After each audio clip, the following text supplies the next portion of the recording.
우리에게 주시는 하나님의 말씀 보겠습니다. 말씀은 사무엘상 2장 12절과 17절에서 26절입니다. 성도님들은 핸드폰은 보셔도 좋겠고 또는 성경 말씀 성경책 뒤에 준비되어 있습니다. 갖고 오셔서 말씀을 같이 읽어주시면 좋겠습니다. 그럼 우리가 다 같이 한 목소리로 말씀을 봉독하도록 하겠습니다. 엘리의 아들들은 행실이 나빠 여호와를 알지 못하더라. 이 소년들의 죄가 여호와 앞에 심히 크음 그들이 여호와의 제사를 멸시함이었더라. 사무엘은 어렸을 때 세마포 에봇을 입고 여호와 앞에서 섬겼더라. 그의 어머니가 매년 드리는 제사를 드리러 그의 남편과 함께 올라갈 때마다 작은 겉옷을 지어다가 그에게 주었더니 엘리가 엘가나와 그의 아내에게 축복하여 이르되 여호와께서 이 여인으로 말미암아 내게 다른 후사를 주사 이가 여호와께 간구하여 얻어 바친 아들을 대신하게 하시기를 원하노라 하였더니 그들이 자기 집으로 돌아가매 여호와께서 한나를 돌보시사 그러하여금 임신하여 세 아들과 두 딸을 낳게 하셨고 아이 사무엘은 여호와 앞에서 자라니라. 엘리가 매우 늙었더니 그의 아들들이 온 이스라엘에게 행한 모든 일과 해막문에서 수종드는 연인들과 동침하였음을 듣고 그들에게 이르되 너희가 어찌하여 이런 일을 하느냐 내가 너희의 악행을 이 모든 백성에게서 듣노라. 내 아들들아 그리하지 말라. 내게 들리는 소문이 좋지 아니하니라. 너희가 여호와의 백성으로 범죄하게 하는도다. 사람이 사람에게 범죄하면 하나님이 심판하시려니와 만일 사람이 여호와께 범죄하면 누가 그를 위하여 간구하겠느냐 하되 그들이 자기 아버지의 말을 듣지 아니하였으니 이는 여호와께서 그들을 죽이시기로 하셨습니다. 아이 사무엘이 점점 자라매 여호와 사람들에게 은총을 더욱 받더라. 아멘. 이 시간에 신승미 전도사님께서 엘리의 패역한 두 아들이란 제목으로 말씀 전해 주시겠습니다.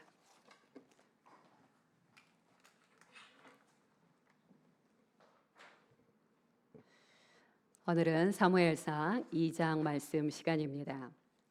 2장 1절부터 11절까지는 하나님의 은혜로 아들을 얻은 한나의 찬양이 나오는 것을 볼 수가 있습니다. 그리고 곧바로 이어지는 2장 12절부터 26절에는 엘리 대제사장의 패역한 아들 2명, 누구입니까? 홈리와 비누아스에 대한 이야기가 진행되게 됩니다. 먼저 사무엘상 2장 12절 초반절 말씀만 함께 읽어보도록 하겠습니다. 시작. 엘리의 아들들은 불량한 자라. 자, 본문에는 불량한 자라고 나오는데요. 이 불량한 자에 해당하는 히브리어가 벨리알이라고 합니다. 벨리알. 근데 이 벨리알의 뜻이 무엇이냐면요. 가치 없는 자, 비열한 자, 악당, 해로운 아들들. 근데요, 사실은 이 모든 것을 합한 것보다 더 나쁜 사람이란 뜻이에요. 그러니까 마귀와 같은 자. 그러니까 성경에는 그래도 순화해서 얘기한 거예요. 불량한 자. 근데 사실은 그 당시의 뜻으로 한다면 악마 같은 자, 마귀 같은 자, 이런 뜻으로 받아들이면 될 것 같습니다. 성경은 그러면서 곧바로 그들에 대해서 뭐라고 말씀하시냐? 그들은 하나님을 알지 못하던 자였다라고 그렇게 말씀하십니다. 하나님이 누구신지 아는 자라면 감히 이런 행동을 할 수가 없었겠지요. 그들은 엘리 대제사장의 아들로서 그들은 어려서부터 율법과 제사법에 대해서 누구보다도 많이 배운 사람들이에요. 그런 그들이 왜 도대체 이렇게 패역한 자들이 됐을까요? 그들은 지식으로는 누구보다 많이 알고 있을지 모르나 하나님을 대면하여 만난 적이 없다는 것입니다. 하나님을 한 번도 삶으로 경험하지 못한 자라는 뜻입니다. 그러므로 우리가 예수 그리스도의 이름으로 구원을 받은 다음에 제일 먼저 하나님 앞에 간구해야 될 것이 무엇입니까? 주님, 살아계신 하나님을 만나게 하여 주옵소서. 내 하루하루의 삶을 통하여 경험하게 하여 주시옵소서. 하나님이 어떤 분이신지 내 사건과 모든 일을 통하여 가르쳐 주시옵소서. 그렇게 하나님을 알아가는 자들은요, 하나님의 뜻대로 순종하며 살아갈 수밖에 없습니다. 그러나 하나님이 누구신지 모르고 도무지 그분을 경험한 적도 없는 사람이라면 바로 엘리의 두 아들처럼 자기 멋대로 살아가게 되는 것입니다. 자, 사무엘상 2장 13절에는요, 엘리의 아들들의 불량한 행위가 구체적으로 설명이 나옵니다. 그들은 어떤 행동을 했냐면요, 세 개의 갈고리로 율법에 정한 것과는 전혀 상관없이 제사로 드려졌던 고기를 저 고기 맛있겠다 싶으면 그 갈고리로 취하는 것입니다. 그뿐만이 아니에요. 더 기가 막힌 건 뭐냐면 하나님께 제사를 드리기 위해서 제물을 갖고 올 거 아니에요? 그런데 자기들이 먹고 싶다는 이유만으로 아직 하나님 앞에 제물로 드리지도 않았는데 그 생고기를 가져가 버리는 것입니다. 사무엘상 2장 15절 말씀 함께 한 목소리로 읽어보도록 하겠습니다. 시작. 기름을 태우기 전에도 제사장의 사환이 와서 제사 드리는 사람에게 이르기를 제사장에게 구워드릴 고기를 내라. 그가 내게 삶은 고기를 원하지 아니하고 날 것을 원하신다 하다가 아직 제사도 드리지 않은 것, 하나님의 것을 빼앗아갔다는 것입니다. 그러므로 성경은 그들에 대하여 이렇게 말씀하십니다. 사무엘상 2장 17절 말씀 함께 읽겠습니다. 시작. 이 소년들의 죄가 심히 크면 그들이 여호와의 제사를 멸시함이었더라. 자, 이제 사무엘상 2장 18절 후반절에 보면요, 사무엘에 대한 이야기가 나옵니다. 함께 18절을 읽도록 하겠습니다. 시작. 여호와 앞에 섬겼더라. 엘리의 아들들인 홈니와 비누아스는 이 사악한 행동을 하고 있음에도 불구하고 어리디 어린 사랑스러운 사무엘은 하나님의 예배에 진심이었습니다. 여기 보면 여호와 앞에 섬겼더라 하면서 섬겼더라는 말씀이 나오죠. 이 섬겼더라가 히브리어로 어떤 말이냐? 샤라트라고 합니다. 그런데 이 샤라트는요, 그냥 섬기는 게 조금 다릅니다. 예배, 아주 그 예배에서 특별한 순서를 맡게 되잖아요. 그럼 사람들이 특별한 자세로 임하게 됩니다. 바로 그와 같이 공회의 예배에서 특별한 역할을 섬기는 것과 같이, 여러분, 어린 사무엘이 공적인 예배에서 뭘 했겠어요? 아무것도 하지 않았을 거예요. 그냥 시종 드는 일만 했을 거예요. 그런데도 불구하고 성경은 뭐라고 말씀하시냐? 어린 사무엘이 예배를 대함에 있어서 마치 특별한 순서를 맡은 자처럼 하나님 앞에 전심으로 대하였다, 섬겼더라, 이렇게 말씀하시는 것입니다. 사무엘상 2장 19절 후반절 말씀 함께 읽겠습니다. 시작. 작은 겉옷을 지어다가. 자, 여러분, 사무엘의 어머니 한나는요, 남편과 함께 매년제를 드리러 성전으로 올라갈 때마다 사무엘을 위해서 작은 겉옷을 만들었다, 지어 입혔다라고 말씀하십니다. 자, 이 겉옷에 해당하는 히브리어가 이렇게 발음합니다. 메일이라고 합니다. 근데 이 메일은 뭐냐면 제사장 직분인 사람들만 입을 수 있는 세마포 에봇을 뜻하는 것이에요. 세마포로 된 에봇이요. 자, 이 작은 겉옷은요, 한나의 따뜻한 어머니의 사랑을 표현하는 것이에요.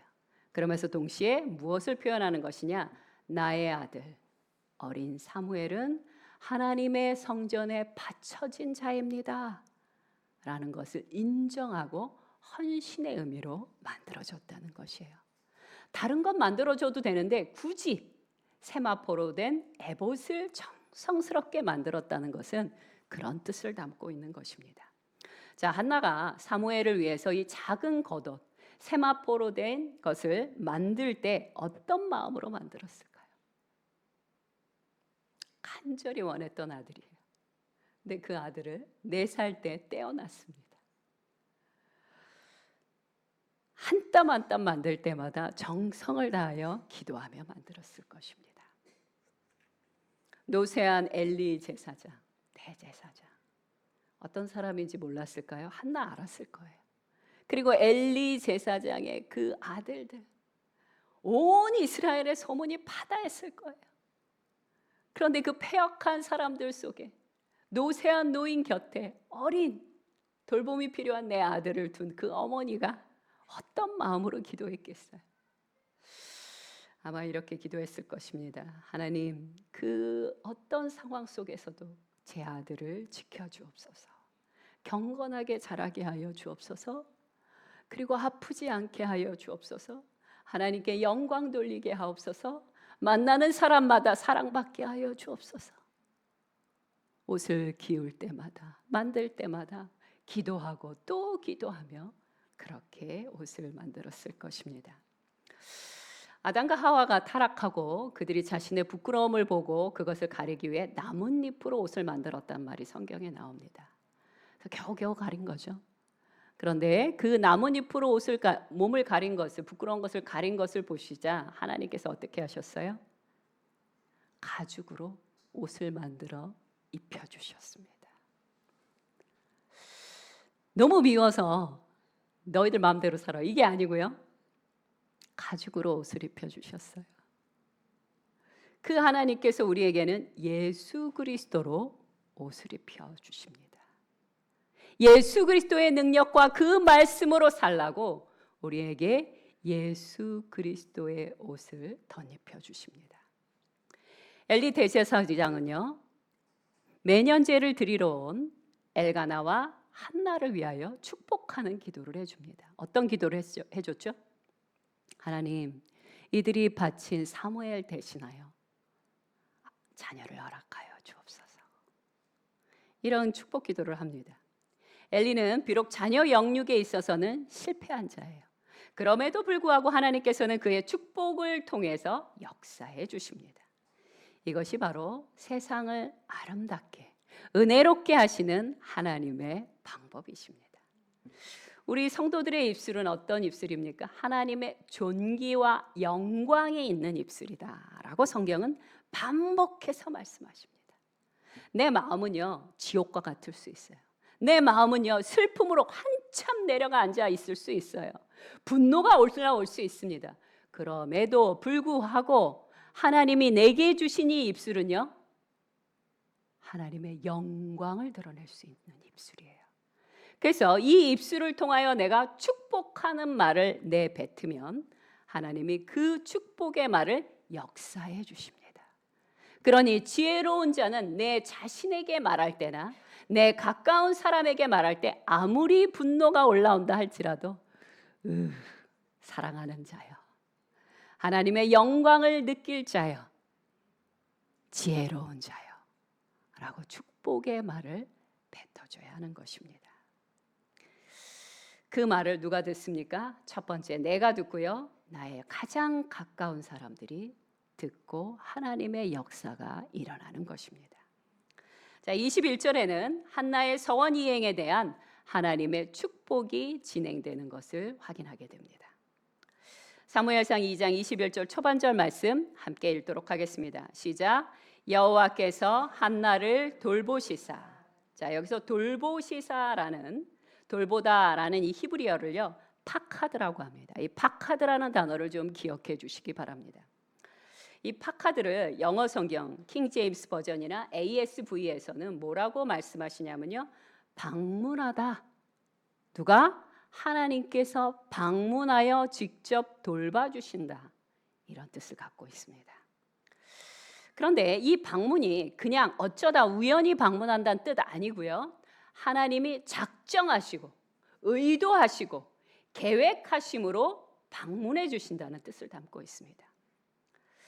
자, 우리가 사무엘상 1장 19절에 한나가 임신하기 전에 하나님이 뭐라고 말씀하셨냐면, 하나님이 한나를 기억하사, 자카르라는 단어를 우리가 함께 배웠습니다. 자카르. 그때는 하나님이 한나를 기억하심으로 한나에게 자녀를 허락해 주십니다.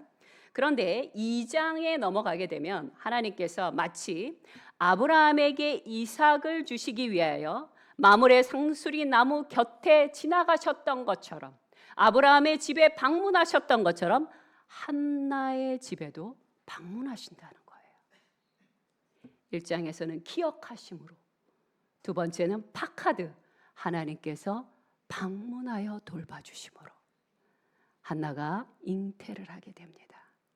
어떻게 잉태를 해요? 3명의 아들과 2명의 딸을 낳는 그 시대에서 가장 복된 여인이 되는 것입니다. 아멘. 우리 하나님은요, 성도들의 작은 희생도 기억하시고 갚아주시는 분이십니다. 한나가 아들 사무엘을 하나님 앞에 바치겠다고 했을 때 동네 사람들이 뭐라고 했을까요? 우와, 대단하다, 이렇게 말하는 사람도 있었겠지만 아마 대사주의 사람들은 이렇게 말했을 것입니다. 어떻게 저렇게 매정할 수가 있어? 어떻게 저렇게 어리석을 수가 있어? 겨우 1명뿐인 자녀인데. 아마 그렇게 뒤에서 쑥덕거렸을 것 같습니다. 2000년 전 베다니의 마리아가 예수님의 발에 값비싼 향유를 부었을 때도 어떤 이들은 화를 내며 그 여인을 책망합니다. 마가복음 14장 4절 말씀을 함께 읽도록 하겠습니다. 시작. 어떤 사람이 화를 내어 서로 말하되 어찌하여 이 향유를 허비하는가? 이 향유를 300데나리온 이상에 팔아 가난한 자들에게 줄 수 있었겠도다 하며 그 여인을 책망하는지라. 여러분, 세상은요 2000년 전이나 그 전이나 그리고 지금이나 항상 하나님을 향한 성도들의 희생과 헌신에 대하여 어리석고 하찮고 때로는 매정하다고 치부해 버립니다. 그것이 세상의 말이에요.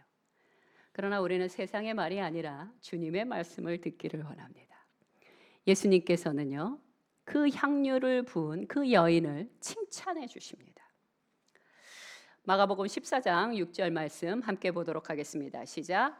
너희가 어찌하여 그를 괴롭게 하느냐? 그가 내게 좋은 일을 하였느니라. 아멘. 그리고는 어떻게 하시냐면요, 그 값비싼 향유를 부어 그 여인 자신도 모르게 예수님의 장사 지냄을 준비한 것에 대하여 예수님은요, 그 여인을 위해 축복과 영광을 계획해 주십니다. 그것이 어디에 나오냐? 마가복음 14장 8절부터 9절에 나오는 것을 볼 수 있습니다. 함께 읽어보도록 하겠습니다. 시작. 그는 힘을 다하여 내 몸에 향유를 부어 내 장례를 미리 준비하였느니라. 내가 진실로 너희에게 이르노니 온 천하에 어디서든지 복음이 전파되는 곳에는 이 여자가 행한 일도 말하여 그를 기억하리라 하시니라. 아멘.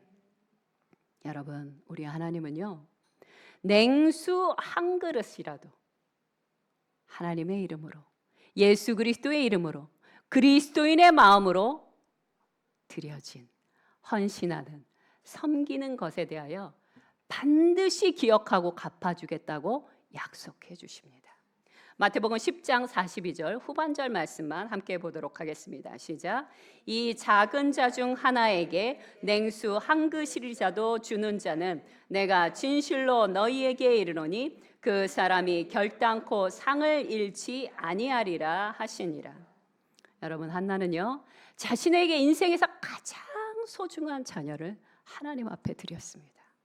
그리고 하나님은 그 헌신을 기쁘게 받아주시고 그 말씀을 응하게 하십니다.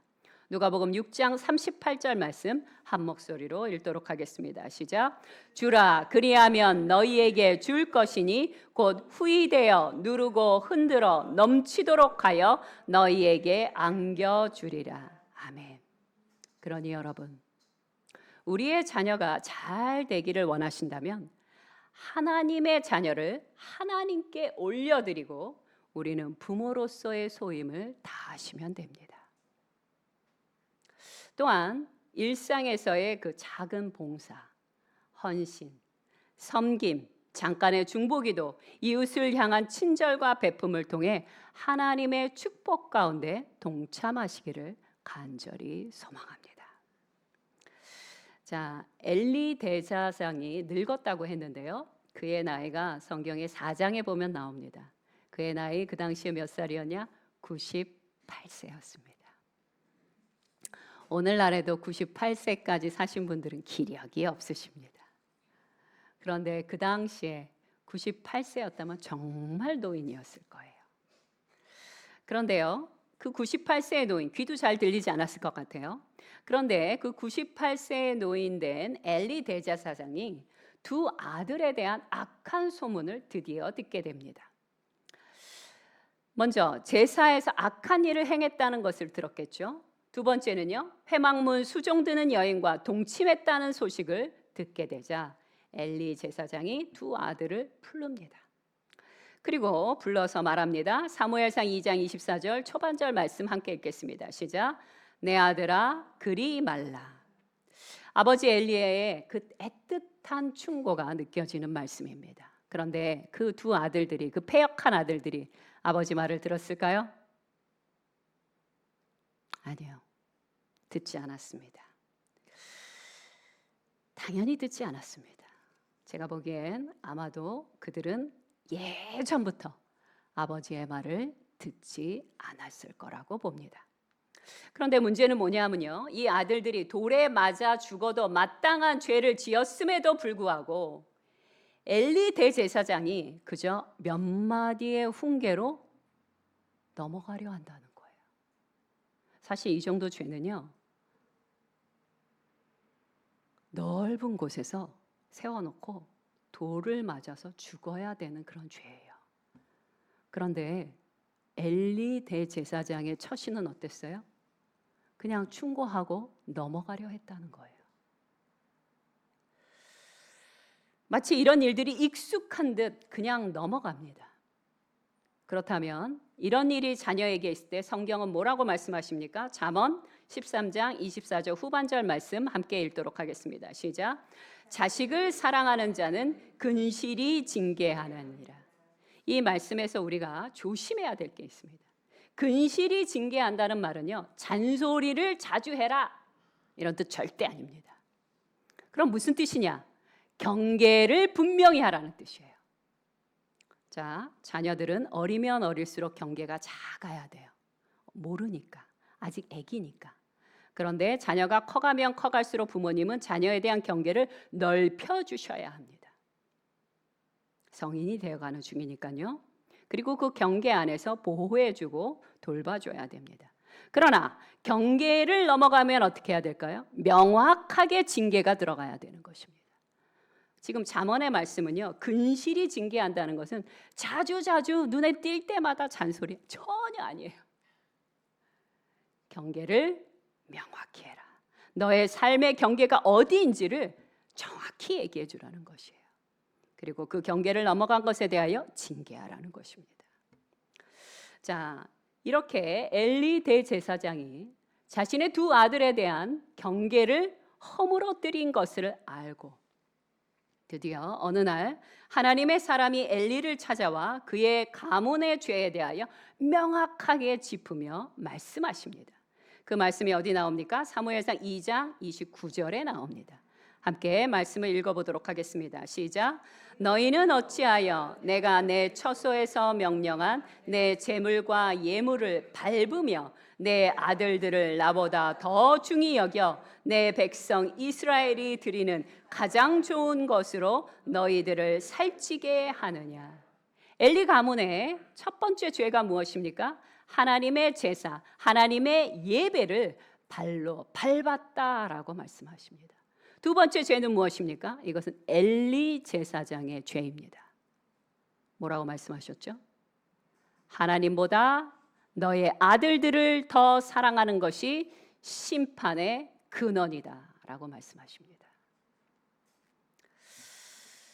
자, 아브라함이 하나님 앞에 시험에 합격하는 부분이 있죠. 그것이 무엇입니까? 그의 마지막 테스트, 아들 이삭을 바치라는 거였어요. 또 예수님은 뭐라고 말씀하십니까? 마태복음 10장 37절 후반절 말씀만 함께 보겠습니다. 시작. 아들이나 딸을 나보다 더 사랑하는 자도 내게 합당하지 아니하며. 자, 우리는 이 말씀을 또 오해하시면 안 됩니다. 아, 그렇구나. 내가 자식 사랑하는 것보다 하나님을 더 사랑해야지. 엄마는 이제부터, 아빠는 이제부터 오직 주님만 사랑할, 이렇게 생각하시면 너무 일차원적인 적용입니다. 여러분의 자녀를 마음껏 사랑해 주시기 바랍니다. 내가 알고 있는 지식을 따라 전심으로 사랑해 주시기 바랍니다. 그러나 그렇게 사랑한다 할지라도 하나님보다 우선이 되면 안 된다는 것이에요. 자녀를 사랑하지 말라는 게 아니에요. 부모를 사랑하지 말라는 게 아니에요. 부모를 섬기고 사랑하되 하나님이 우선이 돼야 된다는 것이에요.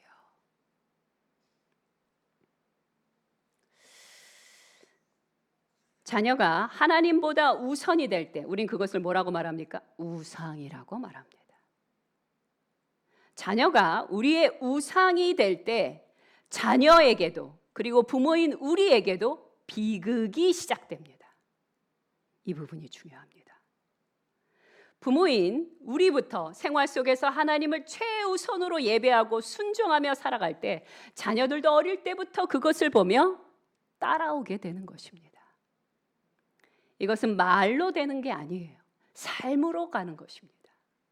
시간이 오래 걸려도 삶으로 보여주는 것이 가장 확실한 일입니다.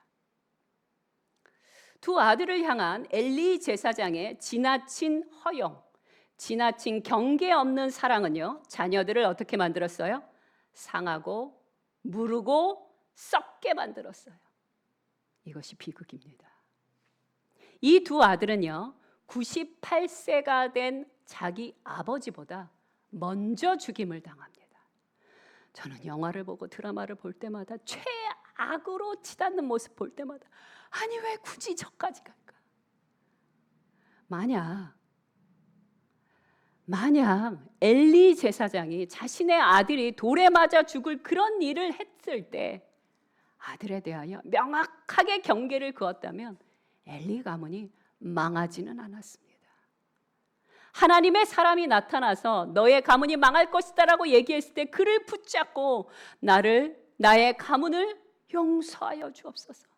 내가 명확하게 경계를 치겠나이다. 내가 하나님의 말씀을 우선으로 하겠나이다. 그랬다면 엘리 가문이 망했겠습니까? 제가 자주 말씀드리지만 선지자들의 외침은 그렇게 하겠다는 게 아니라 돌아오라는 메시지입니다. 내가 너희를 이렇게 치기 전에 너희는 돌아오라. 회개하라. 그런데 엘리 제사장은요, 아무것도 하지 않았어요.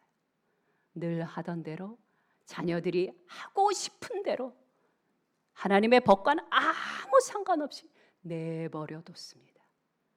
그것에 대하여 하나님이 심판하신다고 말씀하십니다.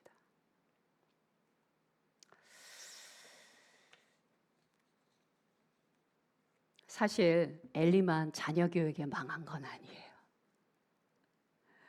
엘리 가문이 몰락하는 것을 옆에서 다 봤던 사무엘도 자녀 교육에 실패합니다.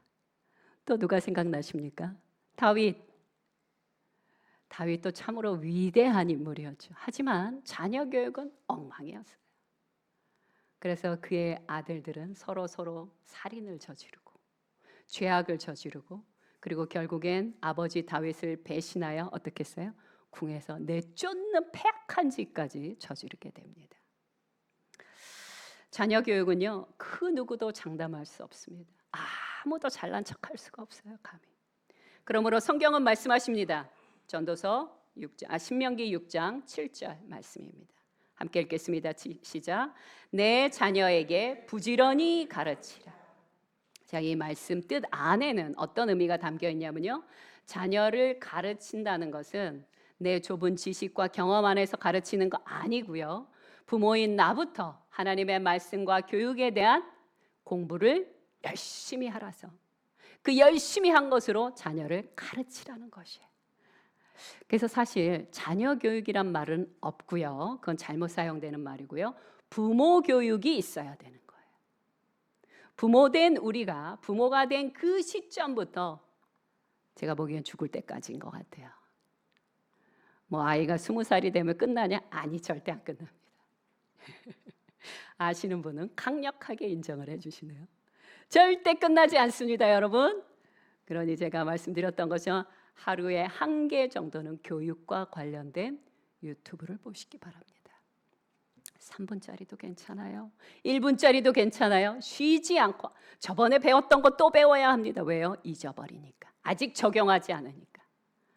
자녀에 대하여, 교육에 대하여 끊임없이 배워서 그 배운 것을 자녀에게 양육하고 가르치시기 바랍니다. 우리는 지난주에 우리 자녀들이 하나님의 자녀인 것을 선포하며 기도했습니다.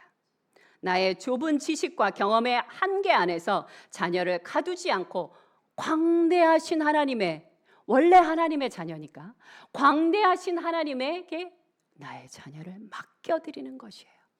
그리고 주님과 함께 그 자녀를 지혜롭게 교육하고 양육해 나가는 것입니다.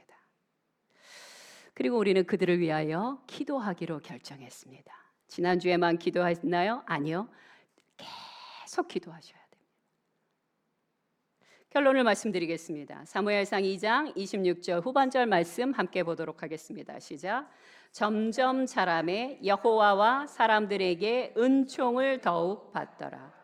홈리와 비누아스는 어떻습니까? 시간이 가면 갈수록 온 이스라엘 백성들에게 미움과 저주의 대상이 되어갔는데 어린 사무엘은요, 시간이 가면 갈수록 하나님과 사람들에게 은총을 받게 됩니다. 사무엘상 2장에는 대대로 제사장 가문이었던 엘리의 가문이 무너져가는 이유를 설명하고 계시고요.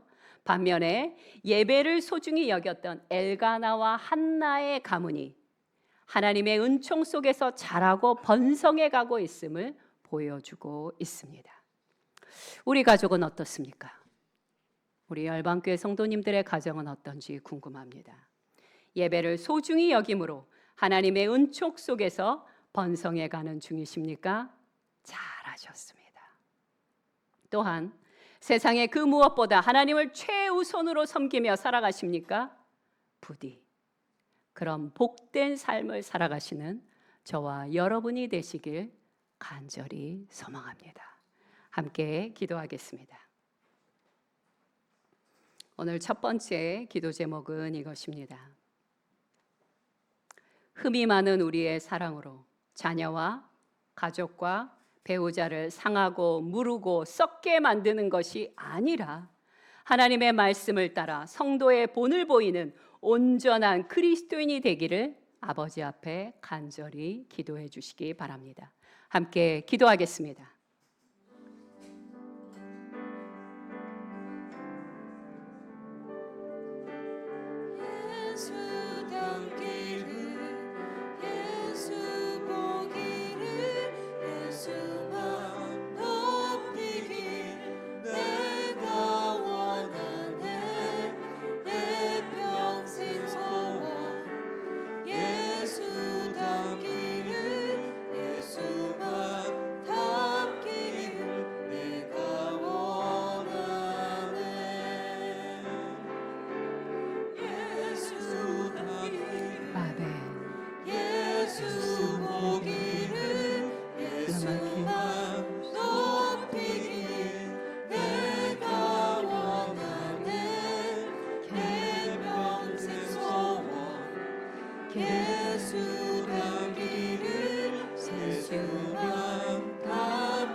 두 번째 기도 제목은 이것입니다. 작은 겉옷을 만들며 기도했을 한나처럼 우리도 우리의 자녀와 배우자를 위해 직장에 나가서 열심히 돈을 벌고 혹은 음식을 준비하고 함께 아이들과 놀아주고 그들을 위하여 청소할 때마다 틈틈이 기도하기를 원합니다. 따로 시간을 내어 기도하는 것도 중요하지만 그들을 섬기면서 그들의 이름을 불러가면서 틈틈이 기도하기 원합니다. 나의 가족과 이웃에게 따뜻한 격려와 축복의 말을 믿음으로 선포하며 살기를 오늘 결단하고 기도하시기 바랍니다. 함께 기도하겠습니다.